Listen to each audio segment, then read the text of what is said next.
নমস্কার বন্ধুরা, খুবই গুরুত্বপূর্ণ আপডেট। ভারতবর্ষ তথা পশ্চিমবঙ্গে নতুন আইন সিএএ কার্যকর হয়ে গেল। এই মুহূর্তে অনস্ক্রিনে দেখতে পাচ্ছেন নোটিফিকেশন কিন্তু প্রকাশ করে দেওয়া হয়েছে।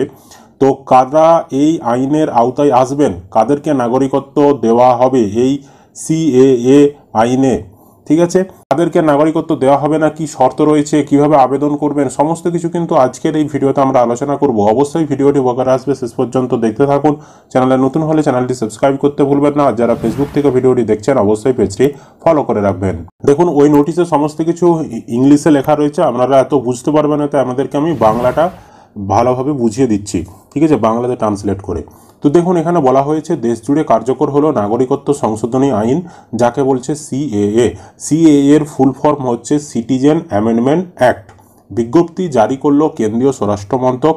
কেন্দ্রীয় স্বরাষ্ট্রমন্ত্রী অমিত শাহ সম্প্রতি জানিয়ে দিয়েছিলেন যে লোকসভা ভোটের আগেই নাগরিকত্ব সংশোধনী আইন 2019-এর বিজ্ঞপ্তি প্রকাশ করা হবে।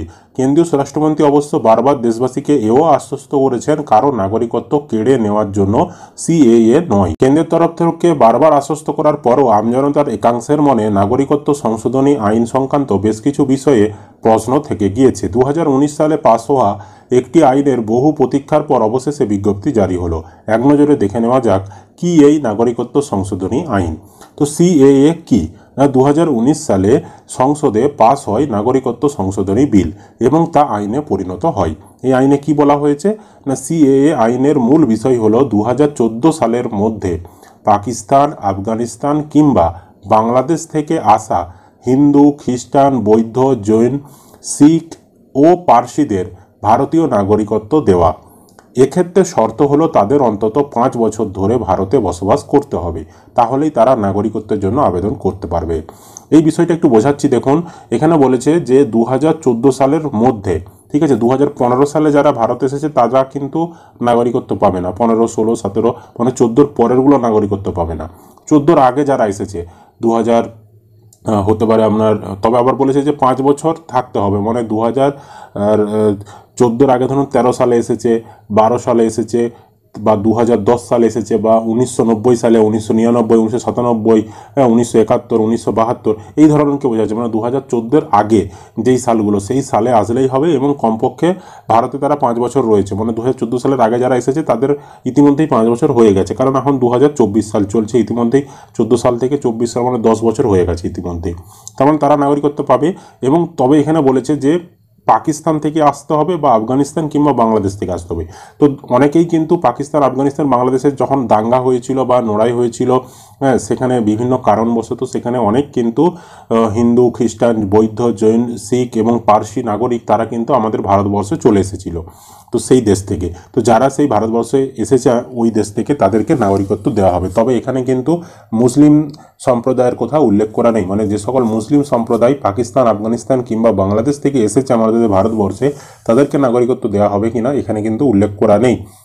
কেবলমাত্র হিন্দু, খ্রিস্টান, বৌদ্ধ, জৈন, শিখ এবং পার্সি এই সম্প্রদায়ের কথাগুলোই উল্লেখ করা রয়েছে। তারপরে দেখুন, বলা হয়েছে যারা ইতিমধ্যে ভারতের নাগরিক তাদের ক্ষেত্রে কি হবে। যারা ভারতীয় নাগরিক তাদের জন্য সিএএ নয়। উল্লেখিত প্রতিবেশী দেশগুলি থেকে আসা বিদেশি নাগরিকদের নির্দিষ্ট শর্ত পূরণে ভারতীয় নাগরিকত্ব দেওয়ার জন্য এই আইন। অর্থাৎ যাদের ইতিমধ্যে ভারতীয় নাগরিকত্ব রয়েছে তাদের সঙ্গে এর কোনো যোগ নেই। কোনো ব্যক্তি হিন্দু হোক বা মুসলিম বা অন্য কোনো ধর্মের, তিনি যদি আগে থেকেই ভারতীয় নাগরিক হন তাহলে সিএএ এর কোনো প্রভাব তার উপর পড়বে না। এখানে পরিষ্কার বলে দেওয়া হয়েছে, সে হিন্দু হোক, সে মুসলিম হোক, যেই হোক, যে ধর্মেরই হোক, সে যদি ভারতবর্ষের নাগরিক এখন বর্তমানে থেকে থাকে, মানে তারা তাদের পূর্বপুরুষ, তার পূর্বপুরুষ তারা আমাদের ভারতবর্ষে আগে থেকেই ছিল, তারা কোনো দেশ থেকে আসেনি, সেই রকম যারা আমাদের ভারতবর্ষের, তাদের ক্ষেত্রে সিএএ নয়। একমাত্র যারা বাইরের দেশ থেকে এসেছে, যাদের পূর্বপুরুষ বাইরের দেশ থেকে এসেছে বা যারা বাইরের দেশ থেকে এসেছে তাদের ক্ষেত্রে এই সিএএটা হবে। বা যাদের ক্ষেত্রে পূর্বপুরুষরা আমাদের ভারতে আগে থেকেই ছিল, কোনো বাইরের থেকে আসেনি, তাদের ক্ষেত্রে সিএএটা কার্যকর হচ্ছে না তাদের জন্য। মানে যারা ভারতের নাগরিক আছে বর্তমানে তাদেরকে কোনো কিছু করতে হচ্ছে না। তারপরে বলেছে সিএএ আবেদনের সম্ভাব্য প্রক্রিয়া কি না, এই যে আবেদনকারী যারা সিএএ এর জন্য এই আইনের নাগরিকত্ব পাওয়ার জন্য আবেদন করবেন তাদের জন্য একটা অনলাইন ওয়েবসাইট খোলা হয়েছে। সেই অনলাইন ওয়েবসাইটে গিয়ে আপনাদেরকে আবেদন করতে হবে। তো কীভাবে আবেদন করবেন তার স্টেপ বাই স্টেপ প্রসেস আমরা যখনই এর আবেদন নেওয়া শুরু হবে জানিয়ে দেবো, এবং কীভাবে ফর্ম ফিল আপ করবেন প্রতিটি অপশন নিখুঁতভাবে তখন বুঝিয়ে দেবো। তো তার জন্য অবশ্যই কিন্তু কী করতে হবে, আপনাদেরকে চ্যানেলটাকে সাবস্ক্রাইব করে রাখতে হবে, আর পাশের বেল আইকনটি ক্লিক করে অল অপশানটি অন করে রাখবেন, যাতে ভিডিও ছাড়ার সাথে সাথেই নোটিফিকেশন আপনার কাছে পৌঁছে যায়। তারপরে বলেছে সিএএ এর সঙ্গে এনআরসির কোনো সংযোগ রয়েছে, মানে সিএএ আর এনআরসি অনেকেই কিন্তু গুলিয়ে ফেলছে, অনেকে ভয় পেয়ে যাচ্ছে যে এনআরসি তাহলে আবার চালু হয়ে যাবে।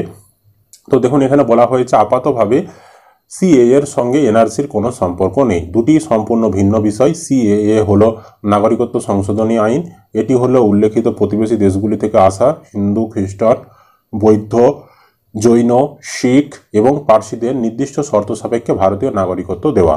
অন্যদিকে এনআরসি হলো জাতীয় নাগরিক পঞ্জি, এটি হলো ভারতের বৈধ নাগরিক শনাক্তকরণের পদ্ধতি, যা আপাতত শুধুমাত্র অসমেই হয়েছে, বাকি এখনও অন্যান্য রাজ্যে হয়নি। তার মানে বুঝতে পারছেন সিএএ বিষয়টা কি। তো এর নোটিফিকেশান চালু হয়ে গেছে, এবং এর ফলে কিন্তু অনেকের যারা এরকম দেশ থেকে এসেছিল তারা এবার নাগরিকত্ব পাবে, এবং কারণ নইলে কিন্তু তাদের অনেক সময় পাসপোর্ট করতে গেলে বা অনেক জমি জায়গা কেনার ক্ষেত্রে বা বিভিন্ন সময় সরকারি কাজে কিন্তু তাদেরকে বাধা পেতে হতো, যেহেতু তারা বাইরের দেশ থেকে এসেছিল। তো এই সিএএ যখন চালু হয়ে যাবে তাদের কিন্তু এই সমস্যার সমাধানগুলো হয়ে যাবে। আশা করি আপনাদেরকে বিষয়টা আমরা বোঝাতে পেরেছি। যদি ভিডিও ভালো লেগে থাকে অবশ্যই কিন্তু একটি লাইক করবেন, ইউটিউব থেকে দেখলে চ্যানেলটি সাবস্ক্রাইব করতে ভুলবেন না, ফেসবুক থেকে দেখলে অবশ্যই পেজটি ফলো করে রাখবেন।